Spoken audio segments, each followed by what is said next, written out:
안녕하세요. 즐거운 라디오입니다. 오늘도 제 방송을 들어주셔서 진심으로 감사드립니다. 바쁘시겠지만 좋아요, 알람, 구독 한 번씩 꼭 부탁드립니다. 저에게 정말 큰 힘이 됩니다.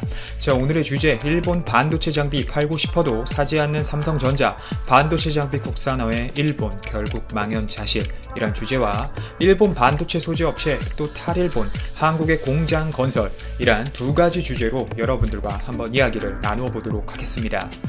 현재 일본이 한국의 국산화 저력에 결국 망연자실한 모습입니다. 삼성전자가 차세대 낸드 플래시 핵심 전 공정에 사용되는 장비 국산화에 성공했기 때문인데요. 우선 국산화에 성공한 이 장비는 반도체 회로를 깎아내는 에칭, 즉 식각에 사용되는 장비로 삼성전자의 자회사라고 볼 수 있는 세메스가 공급하게 됩니다. 그런데 일본에게 이 소식은 굉장히 충격적일 수밖에 없습니다. 우선 에칭이란 공정은 반도체 8대 공정 중 최고 난이도의 공정으로 아직까지 많이 밝혀지지 않은 이 플라즈마를 활용해서 드라이 에치를 하게 되는데요. 에칭은 반도체를 만들기 위해 핵심적으로 필요한 공정이고 반도체 층이나 요소 간 전기적 연결을 위해서 구멍을 뚫거나 회로를 깎아내는 작업으로 고도의 장비 기술을 요구합니다. 그만큼 여태까지 식각 장비를 만드는 데 있어서 많은 축적된 데이터를 바탕으로 한 경험, 기술, 그리고 노하우가 중요한 영역이었습니다. 그리고 이 분야는 그동안 일본 도쿄일렉트론, 즉 텔이 주도해 왔는데요. 특히 폴리에치에 있어서 도쿄일렉트론은 독보적인 위치에 있었던 것인데 실제 세메스가 반도체 장비 업계에 등장한 지 얼마 되지 않았고 짧은 시간 만에 일본 반도체 장비 기술에 있어서 업계를 견줄 만큼 급속하게 성장을 한 것이죠. 특히 이번 국산화는 일본 수출 규제 조치 이후 형성된 국산화 분위기와 국내 장비 기술 발전에 힘입은 결과로 풀이가 되는데요. 또한 반도체 업계는 반도체 핵심 전공정 부문에서 국산 장비 비중이 높아지는 계기가 될 것으로 기대하고 있습니다. 한국 반도체 장비의 국산화뿐만이 아닙니다. 일본이 현재 긴장하고 있는 분야가 또 하나 있는데요.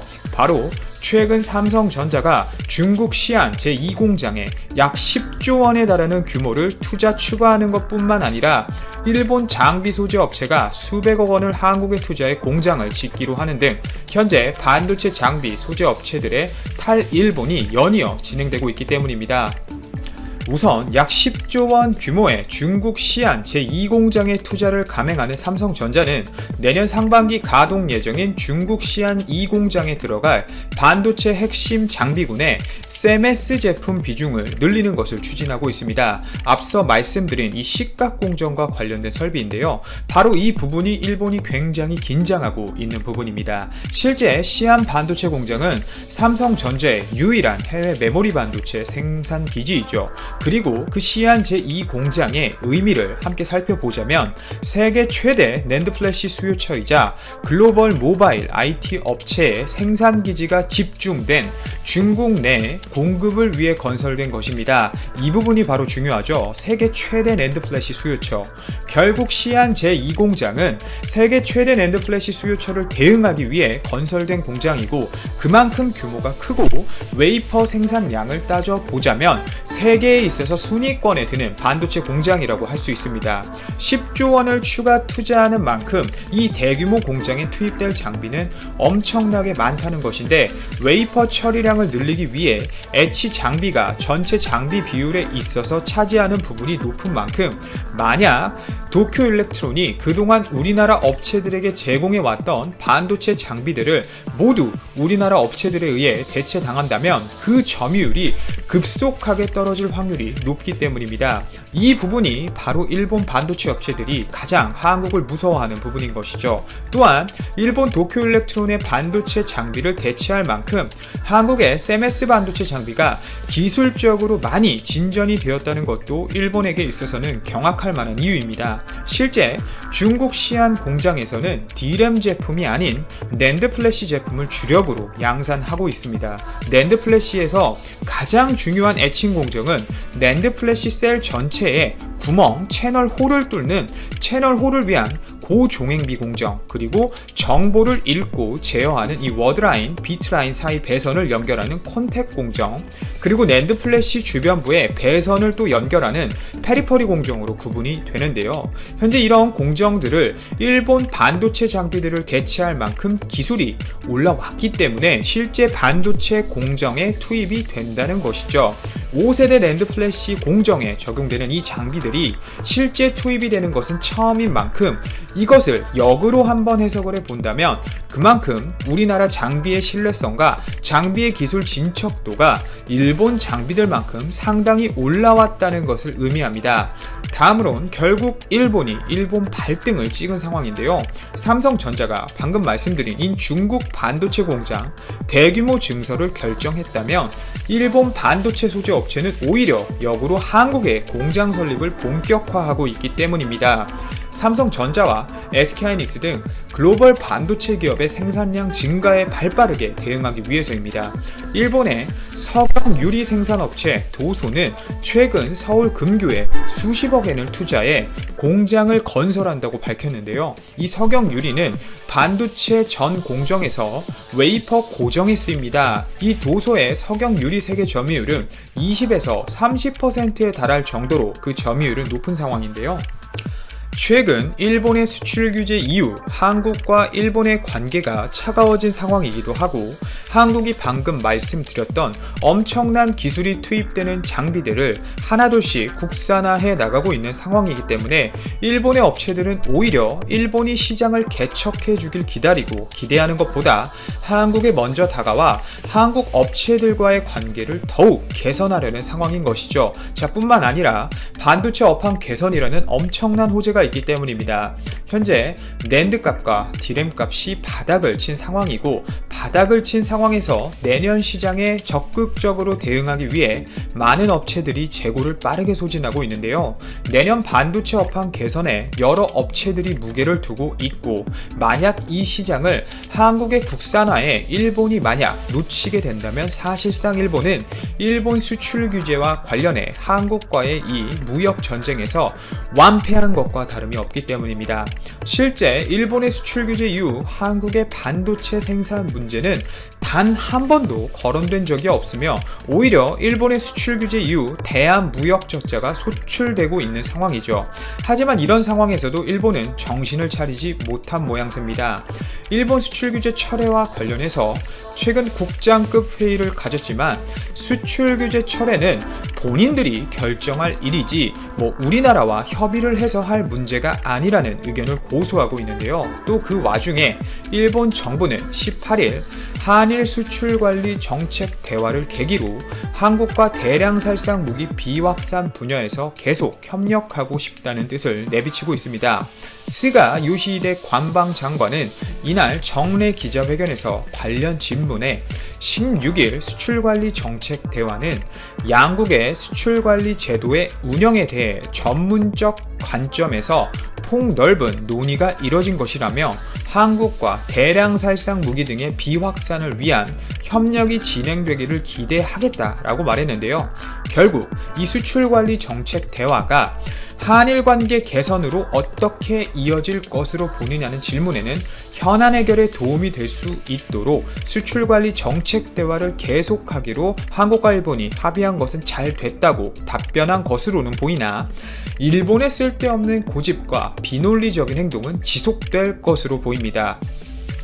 아직까지 본인들이 시작한 이 수출 규제 문제에 대해서 꼬리를 내리기에는 본인들도 일본 자국 내에서 너무나 많은 언론 플레이를 해놓은 것이고 또 이 부분을 활용해 내달 정상회담이 예정되어 있어 수출 규제 카드를 통해 또 자국 내 언론을 불타게 하거나 또는 잠잠하게 할 의도가 다분한 것이죠.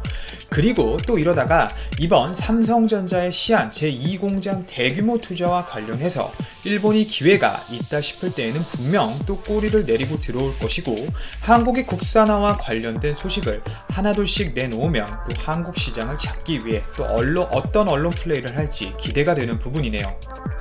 당장 어떤 방법을 통해 일본이 한국 시장을 치고 들어올지는 모르겠으나 한국은 지속적으로 국산화를 통해 탈일본하고 있는 상황이고, 오늘도 우리나라의 반도체 장비, 소재 등 탈일본과 세계 시장 점유율이 높아지길 기대하며 이만 방송을 마치도록 하겠습니다. 오늘도 제 방송을 들어주셔서 진심으로 감사드립니다.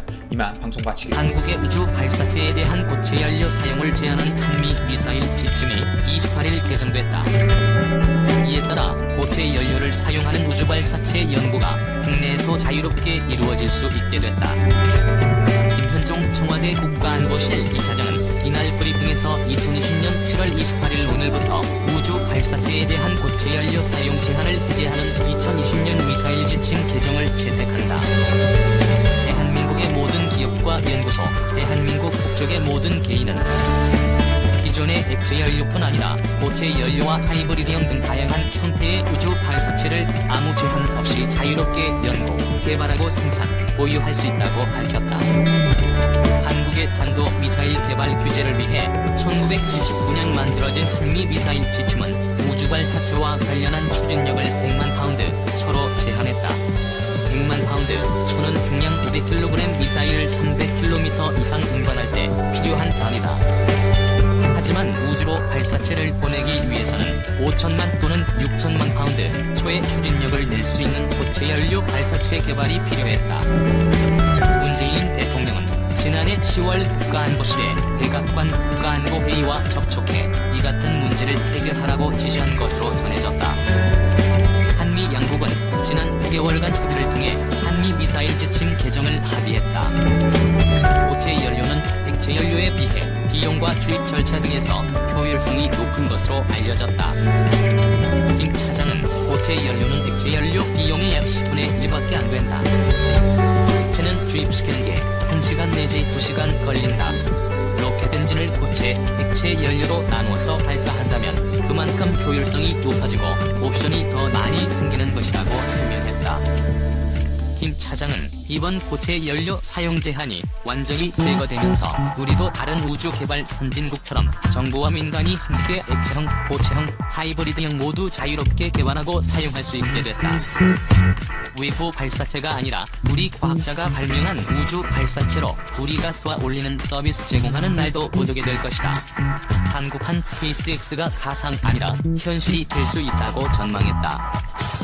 이에 따라 한미 간방위비 분담금 협상도 조만간 타결되는 것 아니냐는 희망 섞인 관측이 나온다. 도널드 트럼프 미국 대통령은 지난해부터 줄곧 주한미군 운영에 들어가는 비용 중 한국이 분담하는 금액을 대폭 올려야 한다는 주장을 펴 한국 정부와 의견차를 빚고 있다. 한국군의 첫 군사 전용 통신 위성인 아나시스 2호가 21일 오전 성공적으로 발사됐다. 이로써 우리나라는 세계에서 10번째로 군사 전용 통신 위성을 보유한 국가가 됐다. 방위사업청은 21일 오전 6시 30분 군용 통신 위성 아나시스 2호가 미 플로리다주 케이프 커네버럴 공군기지에서 스페이스X사의 해건구 로켓에 실려 성공적으로 발사됐다고 밝혔다. 아나시스 2호는 고도 약 630km 지점에서 발사체로부터 분리됐고 발사 38분 만에 첫 신호 수신이 이루어졌다. 오전 8시 19분에는 프랑스 툴루즈에 있는 위성 관제센터와 신호를 주고받는 첫 교신에 성공했다고 방사청은 밝혔다. 아나시스 2호는 약 8일 후 정지 궤도에 안착한다. 위성이 정지 궤도에 오르면 공전 주기가 지구의 자전 주기와 동일해 지구에서 봤을 때 항상 정지한 것으로 보인다. 24시간 365일 한반도 상공에서 임무를 수행한다는 의미다. 정지 궤도 안착 후엔 3개월 정도의 점검 기간을 거친 뒤 한국군에서 인수, 본격적인 임무 수행에 활용된다. 다만 실제 군 임무를 시작하는 건 내년 초로 예상된다. 국군지휘통신사령부는 국방과학연구소가 개발 중인 신형 군용 단말기와 아나시스 2호 간 통신, 보안 성능 실험을 연말까지 실시할 것으로 알려졌다. 일종의 시험 운용 기간을 보내는 셈이다. 우리 군은 아나시스 2호 발사 성공에 따라 정보 처리 속도, 전파 방해 대응 기능, 통신 가능 거리 등이 향상된 첫 군 전용 통신 위성을 보유하게 됐다. 지금까지는 민군 겸용 위성인 무궁화 5호를 사용해 군 통신 체계에 활용해왔지만 군 전용이 아니어서 적이 전파 교란 공격 등에 취약할 수밖에 없었다. 군은 이번 위성 발사로 통신 사각지대가 해소될 것으로도 기대하고 있다. 현재 군은 위성을 이용한 도대 간통신, 도대 장병 간통신, 장병 간통신 체계를 구축하고 있다. 군 관계자는 군 전용 통신 위성 확보로 한국군 단독 작전 수행 능력이 향상될 것으로 기대한다고 말했다. 아나시스 2호는 우리 공군 F-35E 스텔스 전투기 40대를 도입하면서 록히드 마틴사와 맺은 절충 교역으로 제공된 것이다.